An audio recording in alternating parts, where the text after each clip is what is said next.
المدارس جت، كل سنة وانتم طيبين.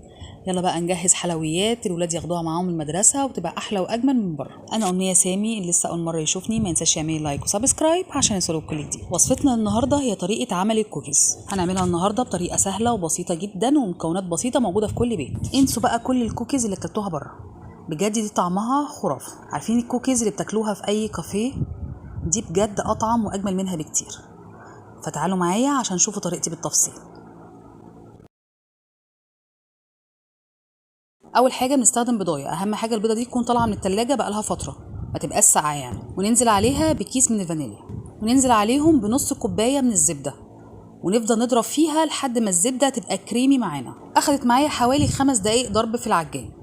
لو انتوا ما عندكوش عجان يعني يستحب بقى تستخدموا اللي هو المضرب اليدوي، وتضربوه كويس جدا لحد ما يتحول لكريمه معاكم زي ما انتم شايفين السمك اللي قدامكم ده. بعدين بجيب كوبايه بحط فيها نص كوبايه من السكر البني. السكر البني ده انا نزلت طريقته في القناه عندي، لو عايزين تشوفوه وتعرفوا طريقته ازاي. وربع من السكر الابيض. لو انتم مش عايزين تستخدموا سكر بني خالص عادي خالص، بتحطوا الكميه كلها بتاعتكم سكر ابيض، الوصفه بتنجح برده معاكم. هو بس السكر البني بيديلها طعم كده مختلف شويه. هننزل عليهم بقى بنص معلقه من البيكربوناتو ونص معلقه من البيكنج باودر، وننزل على كل ده بكوبايتين من الدقيق، ونضرب بقى الخليط ده كويس جدا مع بعض. هنا بقى في المرحله دي بنكون مجهزين قطع الشوكولاته اللي هننزل بيها على العجينه. قطع الشوكولاته دي بقى تبقى اختياري اللي انتوا تحبوه. انا بحب اجيب قالب الشوكولاته الخام بتاع الحلويات واقطعه قطع كبيره، بنحب في الكوكيز يبقى قطع الشوكولاته ببقينه كبيره. بنزل بحوالي من 3 ل 4 معالق كبار من الشوكولاته. برضو الكميه انتوا تتحكموا فيها، بتحبوا الشوكولاته كتير ولا قليل. ممكن تعملوها من غير شوكولاته خالص، بتبقى برضو كبسكوت طعمه تحفه. هنا خلاص بقت العجينه جاهزه معايا. طبعا انتوا عندكم حريه الاختيار، عايزين تسووها دلوقتي سووها، بس مستحب تسيبوها في التلاجة في مده لا تقل عن 2 ساعات، ممكن تزيد علشان المكونات كلها تتجانس مع بعضها.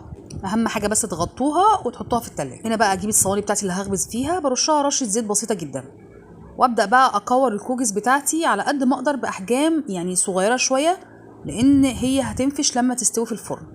زي ما انتم شايفين ده الحجم المناسب ليا، لاني بحب حجمها كبير شويه.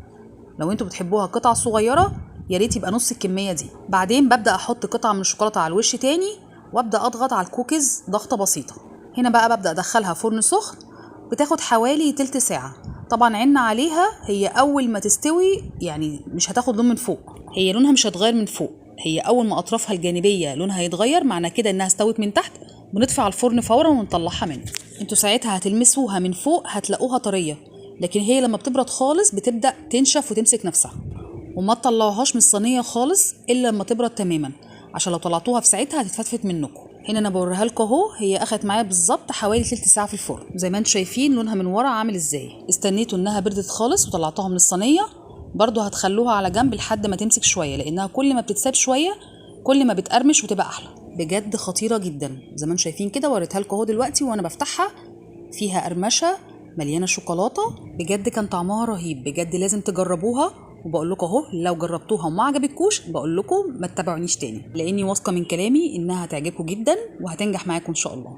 وهتحتفظوا بيها في علبه في التلاجة، وتطلعوا بقى وقت الاستخدام وقت ما اولادكم يروحوا المدرسه. فيلا تشجعوا واعملوها، مكوناتها بسيطه موجوده في كل بيت. وبكده تكون وصفتنا النهارده خلصت. يا رب تكون عجبتكم، ولو عجبتكم ما تنسوش تعملوا لايك عشان ده بيفرق معايا كتير. مستنيه كومنتاتكم عشان ده بيشجعني انزل لكم فيديوهات كتير. واللي عايز اي وصفه نفسه فيها يكتب لي في الكومنتات وان شاء الله انفذها له. واللي بيتفرج عليا لحد دلوقتي ولسه ما عملش اشتراك يا ريت يعمل لي سبسكرايب عشان يوصلوا كل جديد. واستنوني ان شاء الله المره الجايه في اكله جديده ووصفه جديده. سلام.